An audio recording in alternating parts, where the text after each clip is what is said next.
Most people confuse anonymity with privacy, but they are two very different concepts.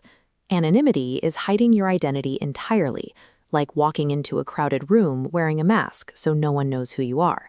Privacy, on the other hand, is simply controlling who gets access to your personal information when your face is exposed. Here in the Philippines, true privacy can feel practically non-existent. You constantly surrender personal details to the world around you, writing your phone number in a building logbook or giving a private mall your home address just to walk through the front doors. Most of us treat the demand for an exact birth date or religious affiliation as a minor administrative hurdle. We fill out the form, hand over the ID, and move on with our day. Ask an IT security professional, and they'll tell you a different story. Every time an organization hoards user data it doesn't actually need to function, it creates a highly lucrative target for malicious hackers. Mindlessly surrendering your details to local establishments guarantees a loss of personal privacy, and it means you are actively volunteering for an unmanaged digital security liability. To understand the exact weight of this risk, we have to look at Republic Act No. 10173, the Data Privacy Act of 2012. This law provides the ultimate legal rubric for auditing everyday data collection. The law makes a strict distinction between basic personal information, like your name and home address, and highly regulated data. This diagram shows how the law views the difference. On the left is standard information.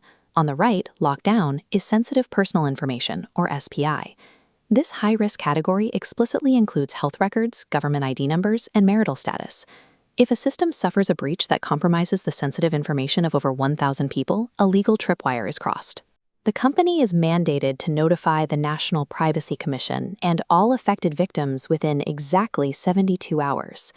A company's failure to distinguish between basic details and highly regulated sensitive data turns a poorly designed database into a serious legal vulnerability.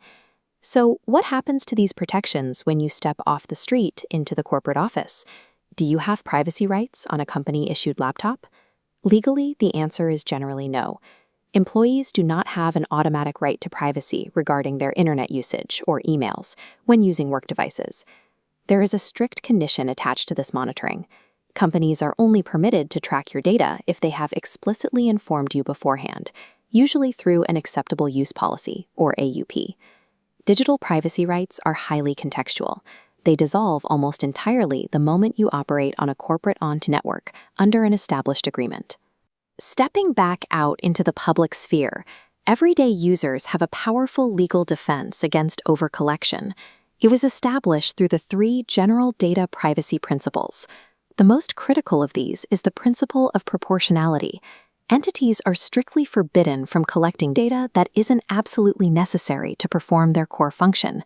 This animation illustrates how proportionality works. A school cannot legally demand a student's blood type or religion just to process a basic enrollment. The extra sensitive details hit a wall. The National Privacy Commission actively tracks these boundaries, issuing warnings and advisories against establishments that try to gather more than they need. Demanding excessive personal details is not a sign of a thorough business practice. Under the Data Privacy Act, it is a direct, prosecutable violation. Data is often called the new oil. But look at it through the lens of a responsible IT administrator, and that analogy falls completely apart. Holding on to unneeded, sensitive data is actually like storing toxic waste.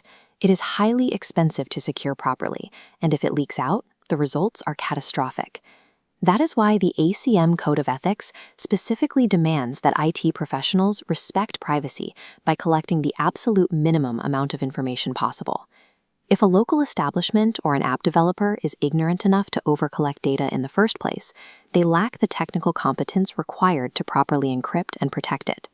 The next time an app, a building guard, or a paper logbook demands your exact birth date or mother's maiden name, you can invoke the principle of proportionality. Ask them why they need it. Your personal data is a high-risk liability. Private establishments must legally and technically earn the right to hold it.